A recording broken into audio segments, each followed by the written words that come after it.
Oi, você pode me chamar de Tris, e esses foram os livros que eu li em 2022, tendo um ritmo de leitura lento.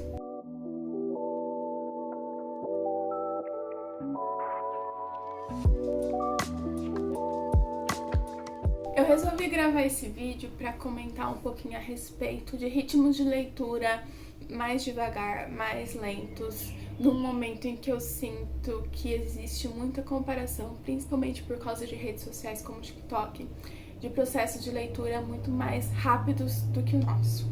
Eu fui uma pré-adolescente muito leitora. Eu conseguia devorar livros em 2 dias. Obviamente eram livros como Harry Potter, Percy Jackson, né, a leitura infanto-juvenil. Mas eu sempre fui uma adolescente muito leitora. Eu acho que aconteceu comigo uma coisa que acontece com muitos jovens, né? Quando a gente começa a ter outros tipos de obrigações, principalmente no meu caso, uma universidade, existem cobranças de leitura nesses espaços que, por mais que elas sejam muito interessantes, porque as leituras para mim na universidade elas sempre foram muito interessantes, muito legais, elas eram também cansativas, o que fez muito com que eu perdesse o interesse pela leitura prazerosa, pela leitura em que eu não tenho qualquer outro intuito a não ser me divertir. Isso me fez afastar bastante do prazer de ler. E eu lembro que durante muito tempo eu tentava retomar e eu não conseguia. Primeiro, exatamente pela essa exaustão que eu tinha com a leitura, esse cansaço, às vezes até não o desejo de ler, mas o sentimento que às vezes batia de mas pra ler eu tenho que ler, né? E já fiz tanto isso, às vezes dava realmente uma preguiça do ato de ler. E segundo, que eu passei por um processo que eu não sei se vocês passaram também, mas eu vim de um processo de leitura da minha adolescência e pré-adolescência de histórias infanto-juvenis para uma crise que eu passei dos meus 18 aos 20 anos, em que eu era adulta e naquele momento agora eu só lia coisas de adultos. E comecei a me cobrar de leituras legais, interessantes, boas, mas que também me traziam aquele peso que os livros da universidade me traziam. Então, eu me julgava que eu não poderia mais ler um Percy Jackson, uma história infanto-juvenil ali, uma fantasia, um romance. Eu tinha que ler, não sei, história clássica, literatura clássica, para ser uma leitura válida na idade que eu tinha. Hoje, com meus 20 e tantos anos, eu perdi isso, graças a Deus, quando eu percebi que eu queria retomar a leitura. E eu retomei com histórias que só tinham o intuito de ser prazerosa.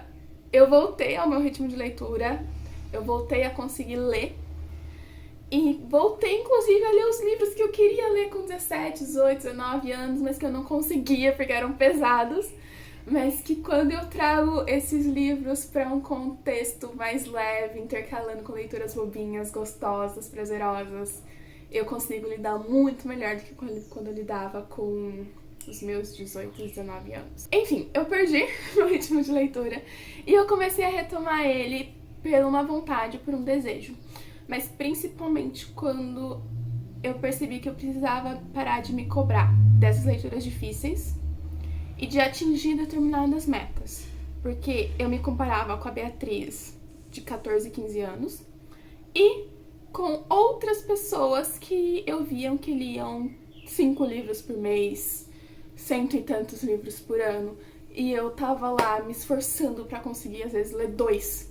Se eu não me engano, foi em 2018 que eu li 2 livros o ano todo. Então, quando eu parei de comparar o meu nível de leitura com o dos outros, com os tipos de livro que eu tinha que ler, e colocar a leitura como algo prazeroso, por mais bobo que fosse, e colocar pequenas metas, ou então não ter metas, eu percebi que eu consegui retomar a leitura. Mas, claro, obviamente que no meu ritmo. Então, depois dessa introdução, eu vim aqui falar dos 12 livros que eu li durante o ano de 2022 e o que eu achei sobre eles.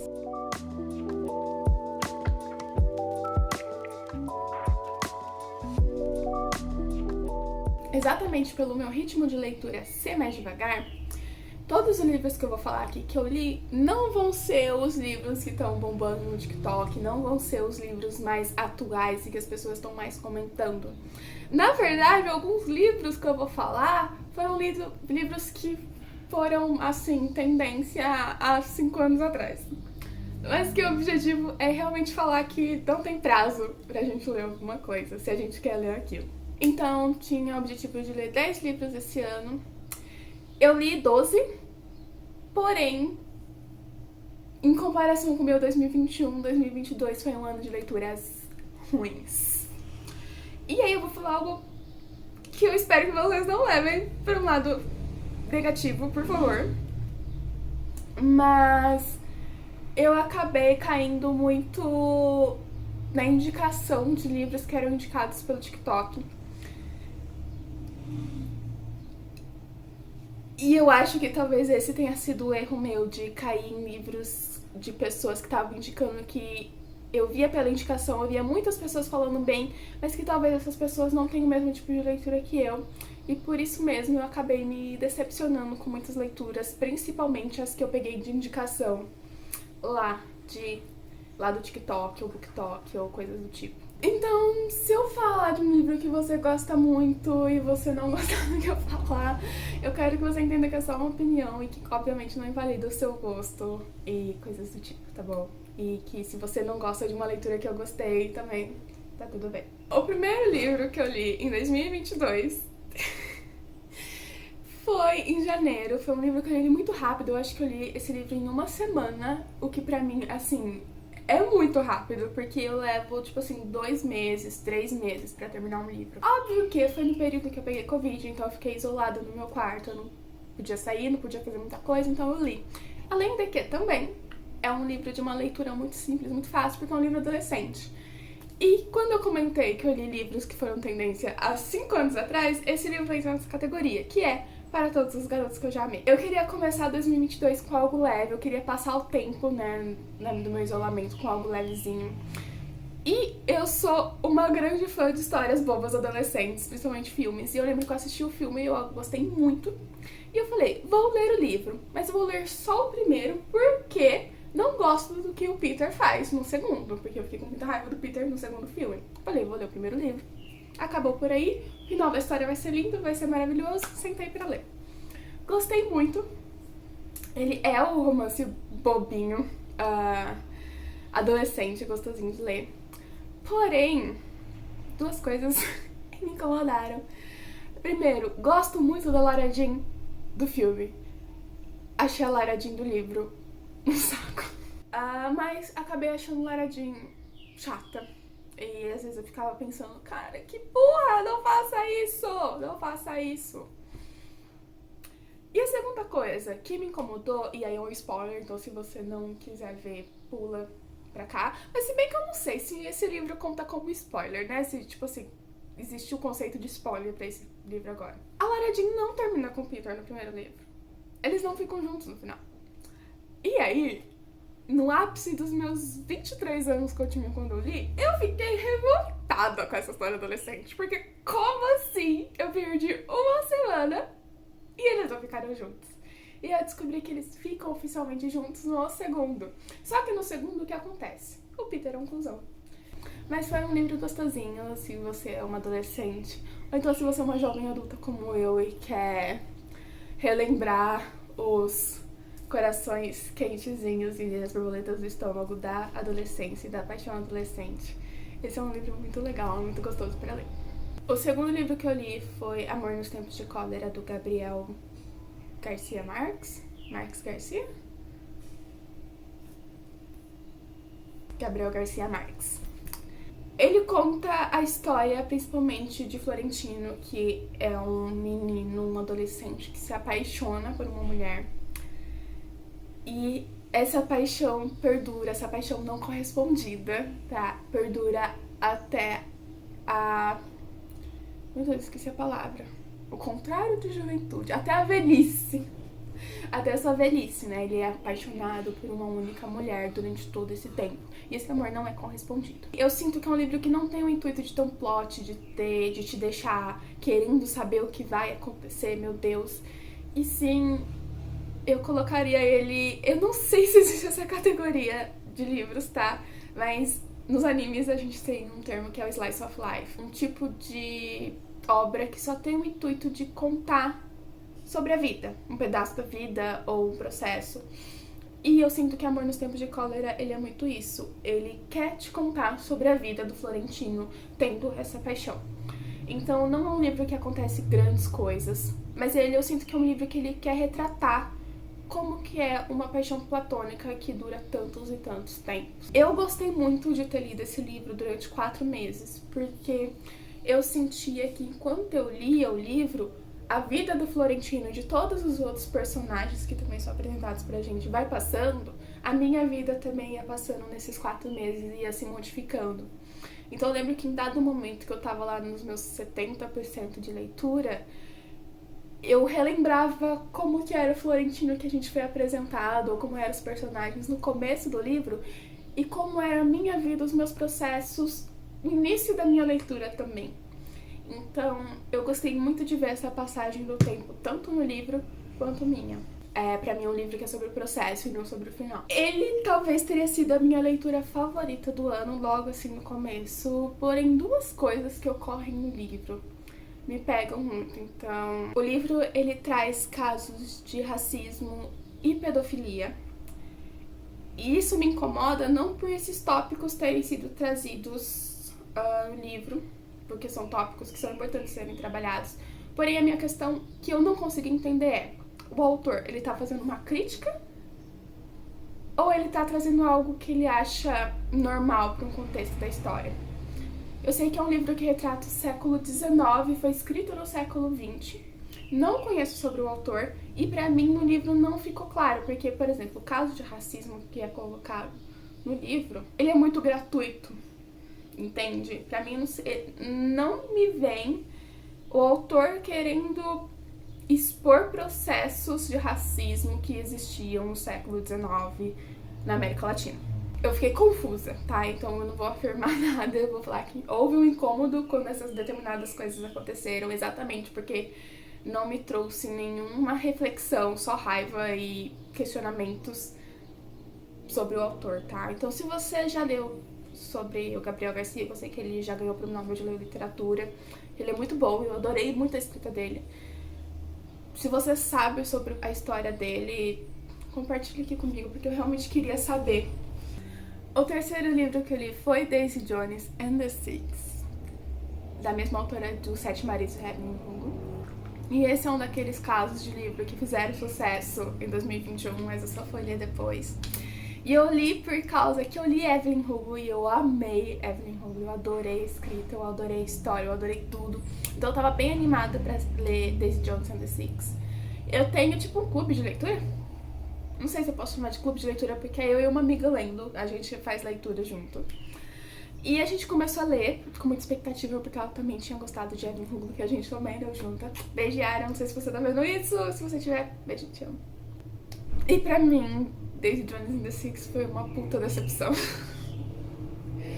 Eu não consegui gostar e eu me esforcei muito pra gostar. Pra mim é um livro que não acontece nada, tipo, nada.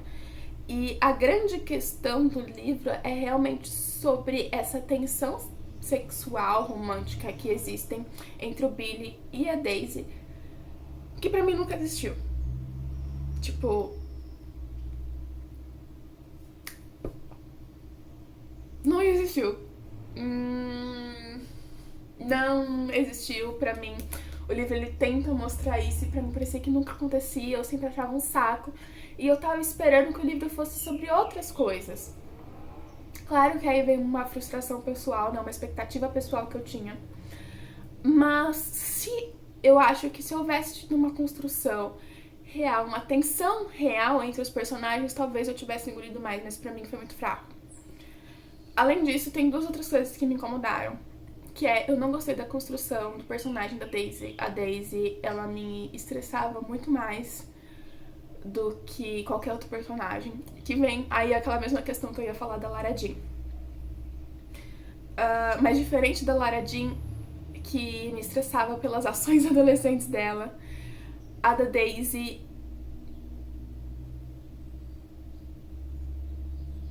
sei se eu posso chamar ela de pick me girl, mas a Daisy, pra mim, ela tinha muitos comportamentos de pick me girl.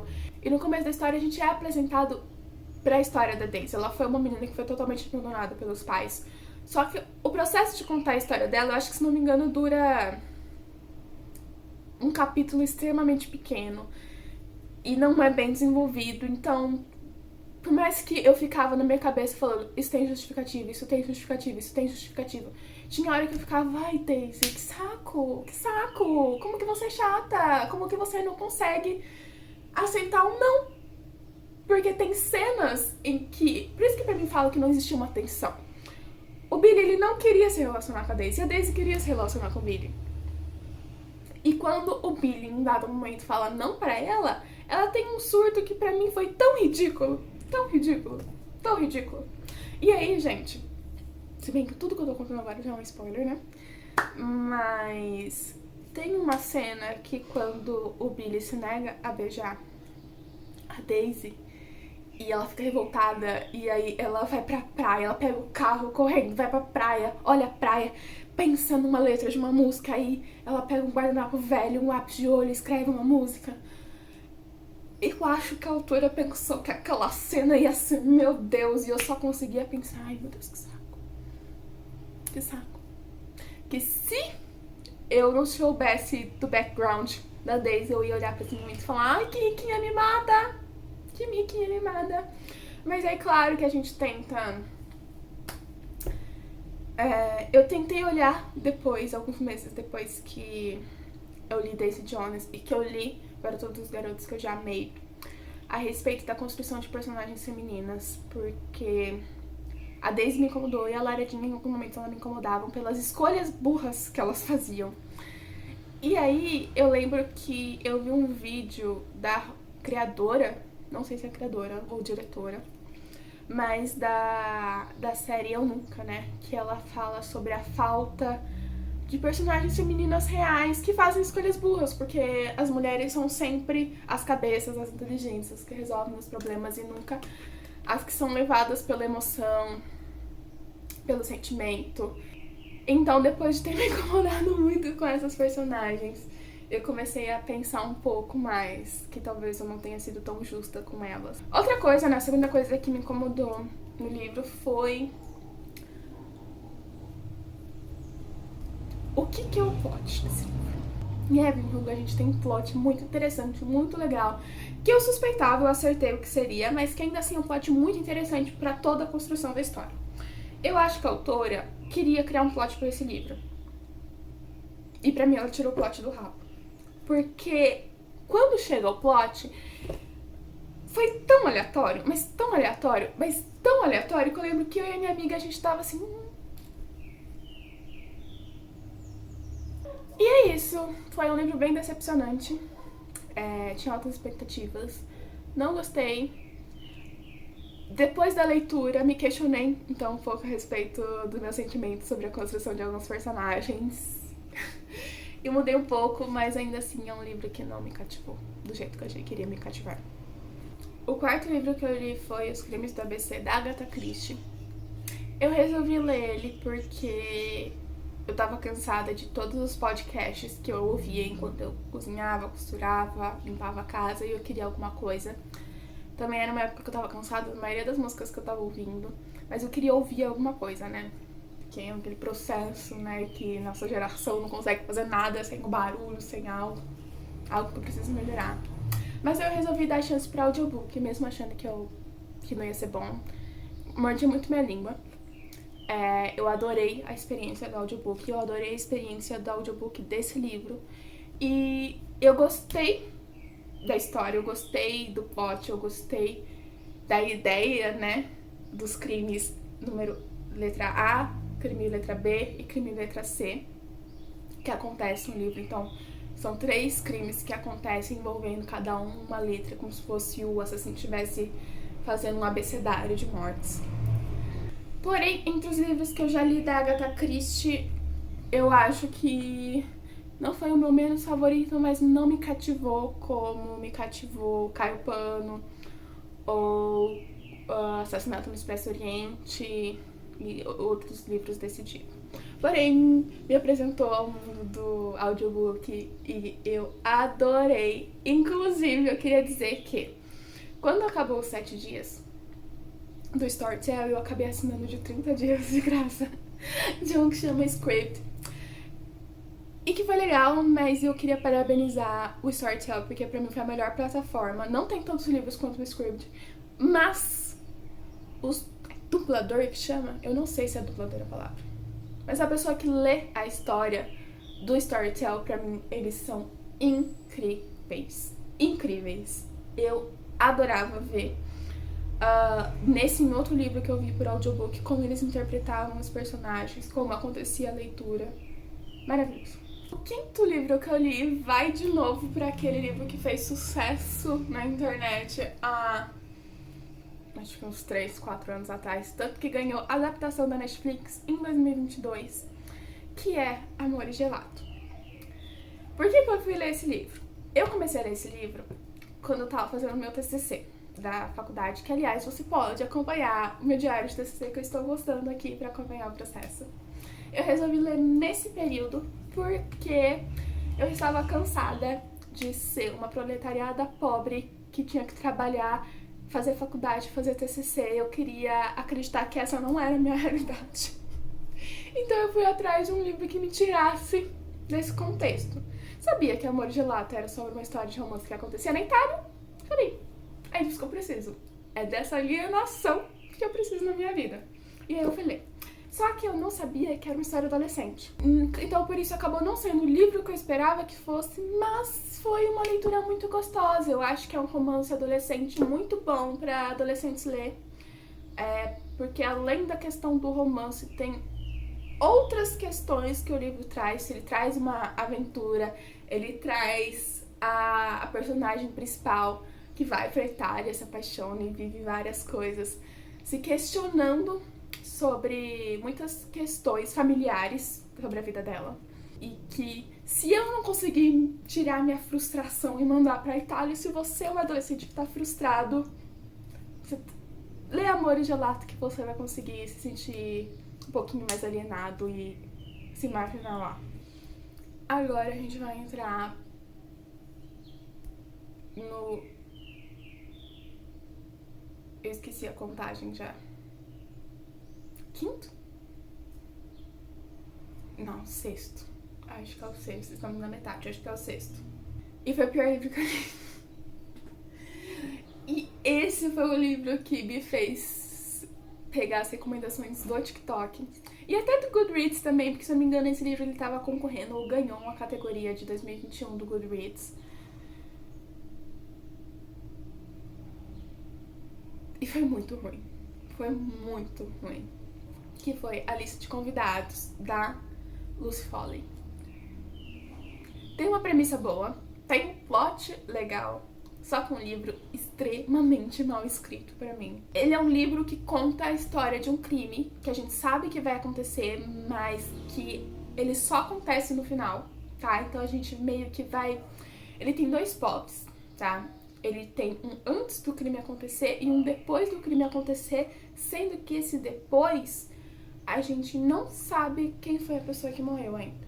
E no antes a gente é apresentado a vários personagens que estão numa ilha para um casamento. E a minha grande crítica a respeito desse livro é um livro de mistério, mas mistério eu acho que é um dos livros que você mais tem que saber escrever. E essa autora, a sensação que eu tenho é que ela tá forçando um mistério. Então tem vários momentos em que o jeito da autora demonstrar um mistério, uma possibilidade daquela pessoa ser uma assassina, é uma narração assim: ninguém pode saber dos segredos que eu guardo comigo. Se as pessoas descobrirem o meu segredo, a minha vida, como eu sou de verdade. E esses trechos, esse tipo de escrita, pra mim é muito ruim. Porque você consegue demonstrar que pessoas são misteriosas, que pessoas carregam consigo algumas questões sem ter esse tipo de narrativa. E quando você coloca esse tipo de narrativa, é tão forçado que é ruim. que é ruim. Então foi uma escrita muito ruim pra mim. Depois, o segundo livro que eu li com a minha amiga Yara, que foi Centaur Boys. Eu já sabia que eu era adolescente, eu já sabia depois de algumas experiências negativas com livros indicados pelo TikTok, que era um livro indicado muito no TikTok. Então já li com as expectativas baixas, já sabendo que era algo adolescente. Gente, quando eu falo adolescente, não é de uma maneira negativa, tá? No sentido de, livro adolescente é ruim. Não, porque eu amo livro adolescente. Mas sim que ele vai ter uma apelação, um contexto, uma construção diferente de um livro de romance adulto. Então, eu já tinha mais ou menos entendido como que seria o livro, quais seriam as minhas expectativas e tudo mais. E pra mim, ele é um livro que eu gostei bastante, gostei dele. Gostei muito do romance. E eu queria muito que recomendar pra todos os adolescentes, pra adolescentes LGBTs, principalmente trans, lerem esse livro, porque eu acho que ele é o romance que essa comunidade precisa, sabe? Ele traz muitas questões fofinhas, bonitinhas, que me deixavam sorrindo, feliz. Então, quando eu falo livro adolescente, é realmente um livro que me traz esse sentimento, né? Gostosinho. Além disso, é um livro escrito por um autor latino, então a gente tem toda uma construção de universo mágico, porque além de um romance, a gente tem uma construção de um universo mágico, de bruxos, que envolvem a cultura latina, principalmente a mexicana. Uma coisa me pegou no livro. A gente tem duas grandes questões. A gente tem um dos personagens principais que virou um fantasma, que é o Julian, e o sumiço de um primo do outro personagem principal, que é o Yadriel. Então a gente tem o Julian e o Adriel de personagem principal. O Julian é um fantasma e o primo do Yadriel sumiu e eles meio que se juntam pra tentar resolver esse mistério. E aí, nesse meio tempo, o romance vai se desenvolvendo. Só que, quando o autor coloca esse mistério, essas questões a serem resolvidas, e esse universo mágico que ele construiu, pra mim, ele falhou quando em 75% do livro não acontece absolutamente nada para tentar resolver esse mistério, e acaba que o autor tem que resolver nos últimos 25% toda a problemática que ele colocou. E aí, durante 70% do livro, a gente tem uma construção muito simples do universo mágico, que não é o problema. Só que ele me pega quando nos últimos 25% parece que toda a construção de 70% que foi feita do universo mágico é jogada no lixo, e ele dá um jeito, assim, muito absurdo de tentar resolver a situação que ele criou. Mas, se você quer ver um romance bobinho, gostosinho, ignorando um pouquinho essa parte do universo mágico, é um livro bem legal. Depois teve outro audiobook que eu comecei a ouvir, que foi O Jardim Secreto, e eu resolvi ler ele porque era uma das opções que tinham lá no Storytel, porque infelizmente eles não têm tantos livros assim, e esse era um mais curtinho. É um livro infantil, se eu não me engano, tá? Ele é um livro infantil e tudo mais. E foi um livro muito gostoso de ler no começo, assim, você entra num universo muito gostoso, muito aquele meme da Maria Bethânia falando: eu sou muito interiorana, eu sou uma criança do interior, adorava ser uma criança do interior. É muito gostoso de ser transportado pro interior da Inglaterra, fora das cidades, né, num lugar rodeado por natureza e misteriosos, junto com a personagem principal. É muito gostoso a gente ver o desenvolvimento da personagem principal, que ela começa sendo uma mimada, extremamente sem educação, que não vê prazer em nada na vida, e que ela começa a desenvolver, começa a se desenvolver, ela começa a melhorar, ser uma pessoa mais carinhosa, mais acolhedora, que ri, que se diverte, que vai pra natureza, devido a todas as relações entre pessoas que ela cria, porque ela não tinha esse tipo de relação com os pais. O que não gostei foi que eu não sabia, mas lá do meio pro final o livro ele fica meio religioso, tipo, o que não sei que não é um problema, mas quando você tem o intuito de ler algo assim, Mas quando me pegou de surpresa essa questão, me deu um pouquinho de broxado, assim, no final do livro. É isso. O próximo livro que eu li... Gente, eu já perdi a contagem, tá bom? Então é isso. Vai aparecer o número aqui, mas... eu já me perdi.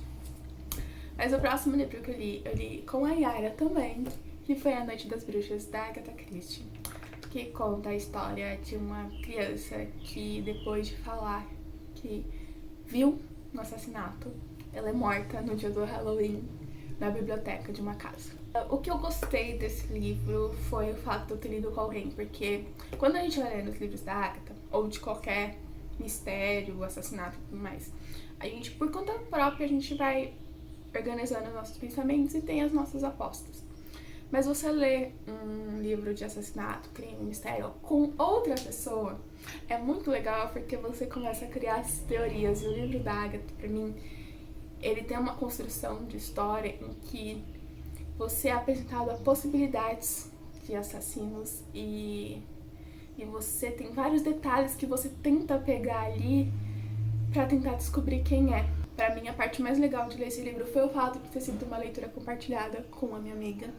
Então a gente ficava empolgada pra fazer nossas teorias e conversar e fazer os apontamentos de trecho tal que tal pessoa falou tal coisa.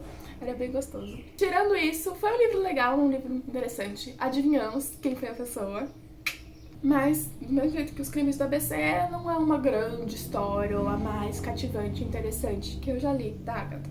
Mas foi uma leitura gostosa. O próximo livro também li com Yara, mas é sobre uma questão, aliás, que eu quero trazer. Todos esses livros que eu tô falando, eu li eles até julho. Em julho eu comecei a ler O Clube do Livro dos Homens com a Yara, muito por uma recomendação do TikTok que eu tinha visto. Só que em agosto aconteceu um processo na minha vida, eu precisei mudar de emprego. E quando eu mudei de emprego, eu acabei precisando mudar de cidade, deixar de morar com os meus pais pra morar sozinha. Por ter sido algo muito repentino, eu demorei muito pra me estabilizar, porque foi uma coisa de um dia por outro, eu tinha um emprego numa nova cidade. Tanto que eu passei 2 semanas em hotel ou em casa de pessoas que trabalhavam comigo. E depois eu consegui um lugar pra ficar, e aí eu tive todas as questões que eu tinha que resolver de onde eu tava pra ficar. E aí depois até o processo de eu entender a minha nova rotina, meu novo processo de me entender naquela cidade, o meu ritmo de leitura que eu tinha conquistado até então com os livros que eu mostrei pra vocês, de agosto até novembro, foi pro saco. Tipo assim, eu passei 3 meses sem ler. Durante agosto e setembro não me cobrei disso, mas a partir de outubro começou uma autocobrança muito grande, em que eu ficava, ai meu Deus, demorei tanto pra conquistar meu ritmo de leitura de volta e eu perdi ele, eu vou parar de ler, meu Deus, eu vou parar de ler de novo, eu não vou conseguir voltar a ler. E eu percebi que foi uma cobrança boa. Porque quando eu finalmente consegui me estabilizar, eu falei, acho que quero ler. Então, do meio do ano pra quase no final, meu ritmo de leitura foi pro saco. E esse livro foi o livro que eu consegui retomar, que eu já tinha começado com a minha amiga. E depois eu terminei por conta própria. Clube do Livro dos Homens é um livro que conta a história de um casamento que está acabando. Eles vão se divorciar. E aí, no desespero de tentar retomar o casamento, o personagem principal, que é um jogador de... Nossa, meu Deus do céu. De beisebol. Então esse jogador de beisebol, ele tenta retomar o casamento dele e pede ajuda dos amigos. Os amigos falam, a gente vai te ajudar. Porém, é sério. E é uma coisa que a gente vai te contar e você tem que prometer que não vai contar pra ninguém e que vai levar um negócio a sério.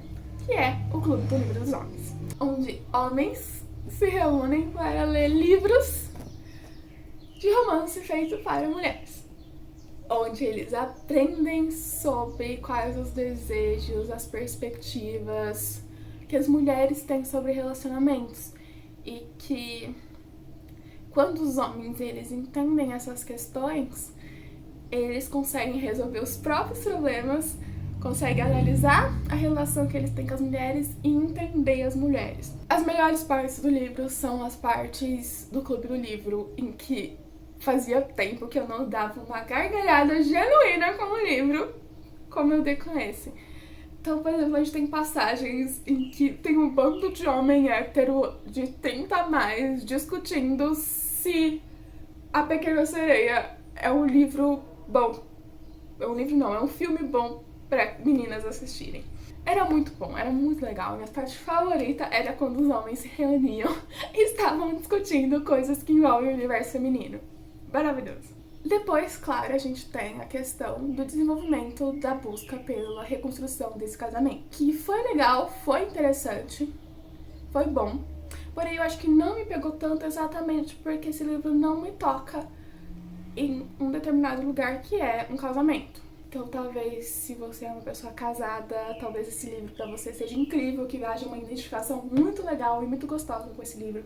Não foi o que aconteceu comigo, não me identifiquei, mas achei um livro gostosinho de ler, bobinho, divertido, e que eu acho que pra algumas pessoas, com certeza, vai ser mais cativante ainda do que foi pra mim. E outro livro, esse livro, se não me engano, acho que eu comecei a ler ele em agosto também.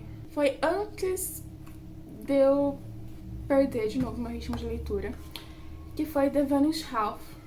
Era um livro que eu tava com muita expectativa. E foi um livro que eu peguei de recomendação do TikTok, mas de criadores de conteúdo de livros que eu consegui encontrar que tinham mais similaridade com o meu tipo de leitura. The Vanished Half conta a história de duas irmãs gêmeas negras de pele clara, né, o famoso termo light skin, do sul dos Estados Unidos, que fogem da cidade natal delas, que é uma cidade só de negros de pele clara, pra uma cidade grande. E nessa cidade grande, uma das gêmeas, a Desiree, ela se casa com uma pessoa negra de pele mais escura, que é uma coisa que as pessoas da cidade dela não gostam, né? Existe uma questão de colorismo muito forte. A outra tenta criar uma nova realidade onde ela é branca. Então ela começa a se passar por uma pessoa branca. Então as duas fugiram da sua cidade natal, uma cidade pequena, pra uma cidade grande.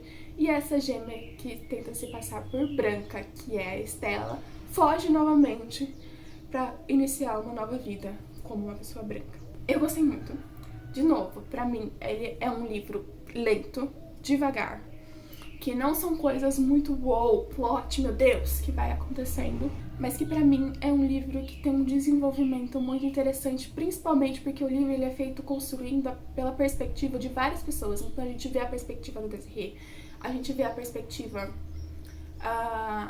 da Jude, que é a filha da Desiree, a gente vê a perspectiva da Estela, a gente vê a perspectiva da Kennedy, que é a filha da Estela. Então a gente vê a construção de vida e perspectiva de todos esses personagens. E aí a gente tenta entender como que é construída todas essas questões e relações e motivações, etc, etc, etc. Uma coisa que me chamou muita atenção, e eu acho que foi proposital da autora, é que o livro retrata mudanças, escolhas de mudanças. Então tem um trecho que eu até grifei. É um trecho de uma conversa, ou na verdade, o que uma personagem achou que seria uma conversa. Você não tem que explicar nada pra mim, ela diria. É a sua vida. Mas não é, Estela diria. Nada disso me pertence. Bem, você escolheu, Loretta ia dizer. Então, isso faz sua. Gente, tá em inglês, então foi uma tradução literal que eu fiz rapidamente, tá? E é um livro que fala sobre isso, sobre realidades e a escolha da sua realidade. Então nós temos personagens trans e a gente vê sobre esse processo de transição. A gente vê sobre o processo de mudança de uma menina negra que sofria muito por ser a única pessoa de pele escura, escolhendo sair daquele lugar e se afastar daquela realidade pra viver uma outra em outro lugar. A gente tem sobre a escolha da Estela, a gente tem sobre a escolha da Desiree, quando ela decide voltar para casa dos pais e se reconstruir ali e escolher sair de um relacionamento, escolher entrar em um determinado tipo de relacionamento depois. Então esse foi o meu livro favorito de 2022, The Vanished Half. Recomendo muito. É isso. E por fim, o último livro que eu li esse livro em 2 dias, nos últimos dias do ano, que foi Cachorro Velho. Ele conta a história do cachorro velho, que é um escravo em uma fazenda na Cuba antes da abolição. Foi um livro que eu vi por recomendação de tiktokers que eu acompanho e tem a mesma vibe de leitura que eu. Ele é escrito por uma mulher negra, eu gostei muito. Porém, eu não sei se, pelo fato de eu já ter lido outros tipos de história que envolvem a temática, envolvem a questão de negritude, trazem outras questões, esse livro pra mim talvez é um livro para pessoas brancas lerem e pensarem, nossa, a escravidão foi ruim, né? Poxa vida, racismo é ruim, né? Porque pra mim, como uma pessoa não branca, esse tipo de história só mostrando sofrimento. Não sei, eu tô cansada um pouco disso. Tipo, talvez o intuito da autora, eu pensei, né, seja só isso, mostrar, não se tira nada da escravidão. Só foi um negócio muito ruim e muito errado. E é isso, não tem nada mais além disso. Só que ler sobre isso enquanto uma pessoa que passa por esses processos, não tão intensos, obviamente, né? É só, tipo, nossa, é isso, né? Nossa vida é uma bosta. Então, Cachorro Velho foi um livro que depois de ler livros com essa temática sobre racismo, escravidão, que traziam muito mais aprofundamento, como foi The Valiant Half, que eu acabei de falar, ou então Kindred, que eu li em 2020, 2021, que traz nuances, aprofundamento, questões. The Cachorro Velho me dava a sensação que eu tava assistindo uma novela das 6 do período colonial, em que a única vez que as pessoas negras apareciam era pra levar chibatada, sabe? Esses foram os livros que eu li em 2022. Eu fiquei muito feliz porque eu tinha o objetivo de 10 e eu li 12. Mesmo com pausas de meses sem ler, mesmo tendo perdido e depois conseguido voltar com a minha leitura e ter criado, acho que novamente, uma relação com a leitura totalmente diferente do que eu tinha no começo do ano, do que eu tinha há 2 anos atrás ou 3 anos atrás. Fiquei muito orgulhosa de mim. E eu sei que vão ter pessoas que vão falar sobre os 50, 100, eu já vi uma menina no TikTok dos 300 livros que ela leu em 2022. Mas aprender a não me comparar e pegar essas leituras que são poucas, mas foram construtivas e gostosas pra mim, mesmo as que eu não gostei, é muito bom. E eu espero que tenha inspirado você a manter seu ritmo, a ter orgulho do seu ritmo, ou então a voltar a ler. Aliás, eu falei que foi um ano de leituras não muito boas, né? Assim, teve leituras muito ruins, mas eu acho que as muito ruins balancearam as muito boas que eu tive. Eu acho que foram 2 muito ruins e 2 muito boas. E o resto foi bem... Acho que não foi um ano ruim, foi um ano mediano. É que eu comparei com 2021, que foi bem legal. Tava pensando em fazer 10 livros que eu quero ler em 2023, já que minha meta de livros é sempre 10. E aí, se vocês quiserem assistir, me falem. É isso. Espero que tenha ajudado no processo de vocês. Beijo. Tchau.